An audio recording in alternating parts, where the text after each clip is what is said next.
خواتین و حضرات، آپ کی خدمت میں ڈاکٹر عمر عادل حاضر ہے۔ آپ جانتے ہیں کہ یہ سلسلہ ہے نیوز کی افطار ٹرانسمیشن کا، جس کا نام ہے پیغام رمضان۔ ہر روز ہم لوگ آپ کے سامنے آتے رہے اور یقین کیجئے اس قدر لطف آیا کہ بیان سے باہر ہے۔ اور لطف اس بات کا آیا کہ مولا نے ان دنوں میں سعادت ہمیں یہ بخشی کہ ہم ابلاغ کی مسند پہ بیٹھے ہیں۔ مسند مجھ جیسے غریبوں حقیروں کے لیے کیا ہوگی، لیکن ابلاغ بہت بڑی چیز ہے کہ ان دنوں میں کسی کا رابطہ اہل ایمان کلمہ گو مسلمانوں کے ساتھ ہو اور باتیں بھی ایسی ہوں کہ جو ہم سب کے لیے زاد آخرت بن سکیں۔ مگر آج کی محفل خاص ہے، بلکہ خاص ترین ہے۔ میرے سرکار نے ایک ہستی کے بارے میں یہ کہا کہ ان کا دیکھنا، ان کے چہرے کو دیکھنا عین عبادت ہے۔ خواتین و حضرات، ابھی تو نہیں، لیکن انشاءاللہ تعالی مجھے یہ یقین ہے کہ روز محشر ہم سب کو خدا تعالی نصیب کرے کہ ہم اس ہستی کا چہرہ دیکھیں اور وہ ہماری عبادتوں میں شمار ہو اور ہمارے گناہوں کو تحلیل اور ضائع کرنے کا موجب و وسیلہ بنے انشاءاللہ۔ خواتین و حضرات، آج تذکرہ ہے یہاں پہ شیر خدا حضرت علی مجتبیٰ کرم اللہ وجہ الکریم کا۔ خواتین و حضرات، اب ہم اگر چہرہ نہیں دیکھ سکتے تو خود کو کس قدر بہتر محسوس کریں کہ ہم ان کا تذکرہ کریں گے۔ میرے سرکار کی ہی ایک اور ہدایت اور حدیث ہے کہ اپنی محفلوں کی زینت علی کے ذکر سے بڑھایا کرو۔ تو آج یہ کوشش ہے کہ ہماری محفل بے انتہا حقیر سہی، مگر یہ ذکر بہترین ہے، اور کاش اس کی زینت اور زیبائش آج ذکر علی سے بہت بڑھ جائے۔ خواتین و حضرات، میں پہلے پیش کی ایک معذرت کرنا چاہتا ہوں۔ نہ میری زبان میں وہ طاقت ہے، اور میری زبان کیا آلودہ، بدگو، انتہائی حقیر، نہ مجھ میں وہ نطق ہے، میں بالکل عاری و ناتواں ہوں اس ذکر کو کرنے سے، مگر ذکر ایسا بڑا ہے کہ اس کے صدقے آج ہم سب کی زبانوں سے کلمہ حق ادا ہو، اور اس طرح ادا ہو کہ جہاں اس کی قبولیت ہے وہاں پہ بلا تامل، بلا تاخیر ہم جو ٹوٹی پھوٹی باتیں کریں وہ قبول ہوں، مستجاب ہوں۔ اور مجھے یقین ہے کہ جس در سے قبولیت چاہیے، اس در کے مالک جو ہیں وہ گدھا شناس ہیں اور اپنے گدھاؤں کو مایوس نہیں بھیجا کرتے۔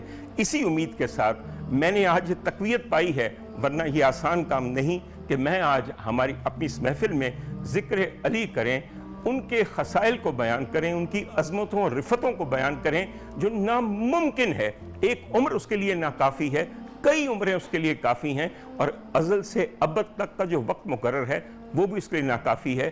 مگر اپنی سی کوشش، وہ جو ایک مثال دی جاتی ہے کہ جب نار نمرود بھڑک رہی تھی تو وہ جو ایک چھوٹا سا پرندہ اپنی چونچ میں ایک قطرہ پانی لے کر آیا کہ میں نار نمرود میں اس کو ٹپکا کے اسے ٹھنڈا کرنے والوں میں اپنا نام لکھوا لوں، تو آج خواتین و حضرات وہ جو محبان علی کی فہرست ہوگی، اس کی آخری سطر میں اگر ہم سب کا نام شامل ہو جائے گا تو ہم سمجھیں گے کہ ہمارا یہاں بیٹھنا قبول ہوا ہے، اور انشاءاللہ ہوگا۔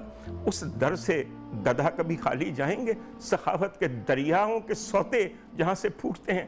خواتین حضرات، یہ کام تب بہت آسان ہو جاتا ہے جب میرے ساتھ ایسے مہمان ہوں کہ جو واقعی اسی عشق میں تڑپتے ہوئے اپنی زندگی گزارتے ہیں۔ اور میں کس قدر خوش قسمت ہوں کہ میں سب سے پہلے اپنی بہن کا آپ سے تعارف کرواؤں گا، اور بہن ایسی ہے ملاقات سال میں شاید ایک دفعہ ہو، اس بہن کی محبت میرے دل سے کم نہیں ہوتی۔ ہما میری بہت ہی عزیز بہن، ہما جانتی ہو کہ میں سچ کہہ رہا ہوں بالکل۔ اس میں اور میں بتاؤں ہما کا ابھی چھوٹا سا ایک واقعہ آپ کو بتاؤں، اگر برا نہ منائیں تو۔ حضور والا، یہاں تک پہنچنے کے لیے ہمیں تیسری منزل پہ آنا پڑتا ہے۔ ایک لفٹ ہے جو چھوٹی سی ہے، جو ہمیں گراؤنڈ فلور سے تھرڈ فلور پہ لے کے آتی ہے۔ جب ہما کو میں نے وہاں دیکھا اور لفٹ کی طرف دیکھا تو لفٹ میں پہلے سے ہی 4 5 6 حضرات موجود تھے۔ حیا کی یہ خوگر بچی، اور یہ کیوں نہ ہوگی حیا کی، اس کی تو نسبت ہی اس سیدہ پاک سے ہے کہ جو کہ حیا کی معراج ہیں۔ کامل کیا، ذرا جھجکیں یہ نہیں اور کچھ نہیں منہ سے کہا۔ وہاں پہ ایک موٹا تازہ ہٹا کٹا بھی آدمی لفٹ میں کھڑا تھا۔ بی بی نے اس کے دل میں یہ رحم ڈالا کہ میری بچی کی حیا میں کمی نہ آئے، یوں اس کا جسم لفٹ میں کھڑے ہوئے لڑکوں کے ساتھ مس نہ ہو، اور وہ باہر آ گیا۔ اور ہما ایسا ہی ہوا کہ نہیں ہوا، کہ اس کے بعد آپ لفٹ میں تشریف لائیں. یہ چیز آپ کے لیے معمولی ہوگی, ہمارے لیے شاید اس میں کچھ اور بات بھی ہے. اور خواتین و حضرات, میرے دائیں جانب میرے اکاڑے سے آئے ہوئے مہمان موجود ہیں. ایک ملاقات اس سے پہلے ہوئی اور ایک ملاقات میں ایسی تشنگی رہ گئی کہ میں نے اصرار کر کر کے بار بار اپنے پروڈیوسر کو کہا کہ ان کی باتیں اس دن مکمل نہ ہوئیں. آج کا دن چونکہ ٹوٹل وقف ہے ذکر علی سے, تو میں ان کو دوبارہ یہاں بلاؤں, اپنا بھی دل ٹھنڈا کروں اور آپ لوگوں کا بھی دل ٹھنڈا کروں. میرے ساتھ تشریف رکھتے ہیں اوکاڑا سے آئے ہوئے جناب حفیظ اللہ بلوچ صاحب. اور حفیظ اللہ بلوچ صاحب, آپ کا بے انتہا شکریہ اتنی دور سے آنا, مگر سر ایک ایک قدم جو آپ نے اٹھایا ہے اس محفل میں آنے کے لیے, میری گارنٹی سے ہی ضائع نہیں جائے گا, بالکل آپ یہ یقین رکھیں. اس کے علاوہ ہمارے پاس دو بہت ہی پیاری بچیاں موجود ہیں. شبانہ تو میرے بچوں کی طرح بہت دیر سے میری واقفیت ہے, اور واقفیت کی بنیاد ہی یہ ہے کہ جب یہ ذکر اہل بیت اطہار کرتی ہے تو دل کھڑا ہو جاتا ہے, بڑا ہو جاتا ہے. اور ان کے ساتھ ایک بچی جن سے آج ملاقات ہوئی ہے, صدف بیٹا آپ کا نام ہے, آپ دونوں ہمارے ساتھ شامل ہیں. میں سب سے پہلے گفتگو کا آغاز کروں گا شبانہ بیگم سے. شبانہ بیگم, میں ابھی نہیں, جب میں کہوں گا تو تب آپ نے ایک ایسی چیز شامل کرنی ہے جو ہماری باتوں کے بعد ہمارے جذبات اور کیفیات کو اور اوپر لے جائے. بلوچ صاحب, آپ چونکہ مہمان ہیں اور دور سے آئے ہیں, سر میں نے کیا سوال کرنا اور کیا اس میں پوچھا جائے گا؟ میں صرف یہ کہوں گا کہ جو مستند ترین گواہی ہے عظمت علی کی, وہ قرآن دیتا ہے. جہاں تک میری نظر میں ہے سر, کم از کم 100 آیتیں ایسی ہیں جس میں ڈائریکٹلی مولا کائنات کا ذکر ہے, خود اللہ تعالیٰ کرتا ہے. اگر قرآن کی گواہی سے بات شروع کی جائے تو پھر اس کے بعد کچھ اور کمتر ہی رہ جاتا ہے. بسم اللہ. بسم اللہ الرحمن الرحیم. نحمدہ و نصلی علی رسولہ الکریم. اما بعد, آج کا دن اس لحاظ سے بڑا تاریخی بھی ہے اور مسلمانوں کے لیے غم کا دن بھی ہے کہ سیدنا علی کرم اللہ وجہہ نبی کریم صلی اللہ علیہ وسلم کے چیف کمانڈر تھے, اور وہ اس دن فجر کے وقت جب وہ نماز پڑھانے کے لیے تشریف لا رہے تھے تو ان پر حملہ ہوا, شدید زخمی ہوئے. 19 کو, جی بالکل 21 کو یا 19 کو, 2 دن کے بعد آپ بہرحال اس کے بعد زخمی رہے اور شہید ہو گئے.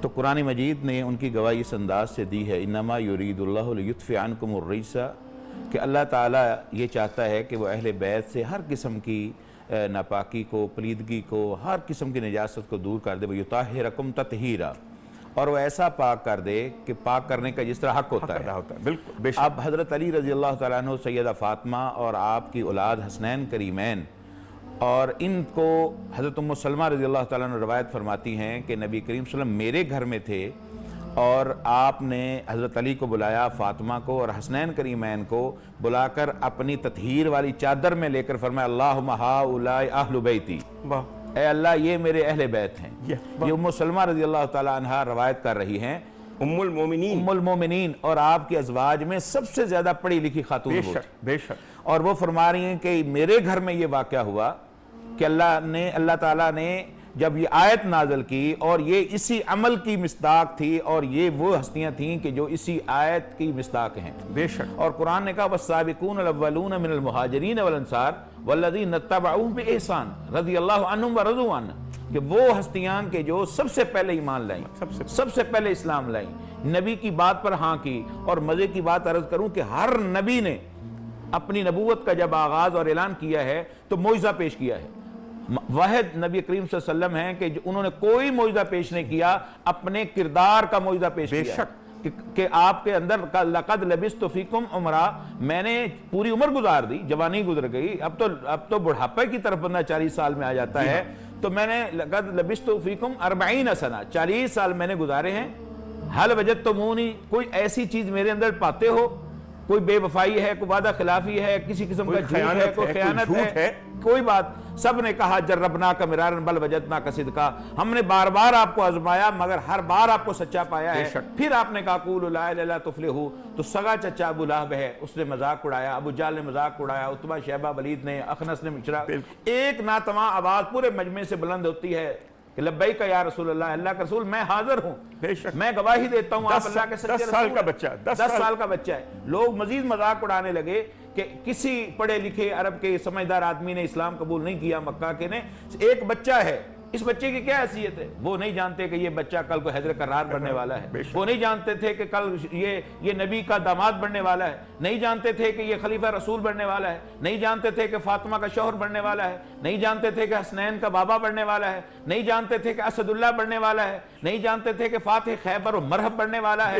عمر بن عبد وقت بننے والا ہے۔ اور نبی کریم صلی اللہ علیہ وسلم کی صحیح بخاری کے اندر یہ واقعہ ہے کہ حضرت علی کی فضیلت اس سے بڑی اور کیا ہو سکتی ہے کہ نبی کریم صلی اللہ علیہ وسلم تبوک والے دن جو ہے نبی کریم جنگ کے اندر جہاد کے اندر فرماتے ہیں خیبر میں لَأُوتِيَنَّ الرَّايَةَ غَدًا يَفْتَحُ اللَّهُ عَلَى يَدِهِ يُحِبُّ اللَّهُ وَرَسُولَهُ وَيُحِبُّهُ اللَّهُ وَرَسُولَهُ کہ کل کو جھنڈا ایسے شخص کے ہاتھ میں دیا جائے گا کہ جس پر اللہ اس کے رسول محبت کرتے ہیں اور وہ بھی اللہ اس کے رسول محبت کرتا ہے۔ اس میں ایک نقطہ ڈاکٹر صاحب بڑا لطیف ہے، وہ یہ ہے کہ وہ اللہ اس کے رسول سے محبت کرتا ہے۔ یہ تو ہم سب کا دعوے ہم محبت کرتے ہیں، مزہ یہ ہے کہ اللہ اس کا رسول کہ میں اس سے محبت کرتا ہوں، یحبہ اللہ ورسولہ، اللہ اور اس کے رسول بھی اس سے محبت کرتے ہیں۔ فبات الناس یدوکون، بخاری میں پورا یہ واقعہ موجود ہے، ساری رات لوگ باتیں کرتے رہے کون خوش قسمت ہوگا ایہم یوتاہا، جس کے ہاتھ میں کل جھنڈا دیا جائے گا۔ حضرت عمر فرماتے ہیں کہ میں ساری رات دعائیں کرتا رہا کہ کاش یہ جھنڈا مجھے ملے، یہ فضیلت مجھے ملے، یہ عزت و عظمت و شرف مجھے ملے۔ کہتے ہیں کہ صبح فلما اصبح الناس غدوا، جب صبح ہوئی لوگ بیٹھے ہیں، نماز ہو گئی، آپ صلی اللہ علیہ وسلم اونچی جگہ پر بیٹھے ہیں، مجمع سارا مجاہدین کا لشکر بیٹھا ہے، آپ نے اچانک فرمایا این علی ابن ابی طالب، ابو طالب کا بیٹا علی کہاں ہے؟ کہا ہوا یشتقی عینیہ یا رسول اللہ، اس کی آنکھوں میں تکلیف ہے، اتنی تکلیف ہے، اشوب چشم ہے کہ وہ تو نماز میں نہیں آ سکے۔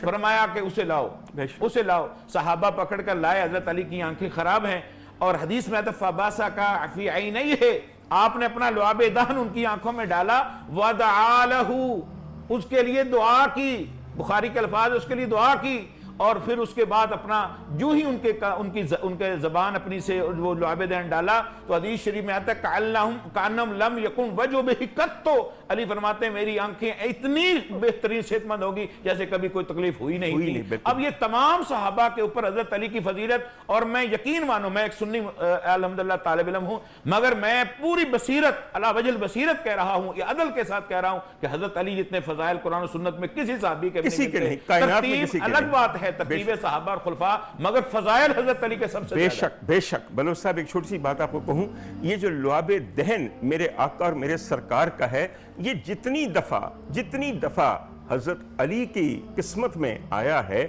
اور کسی کائنات میں کسی اور شخص کے نہیں آیا۔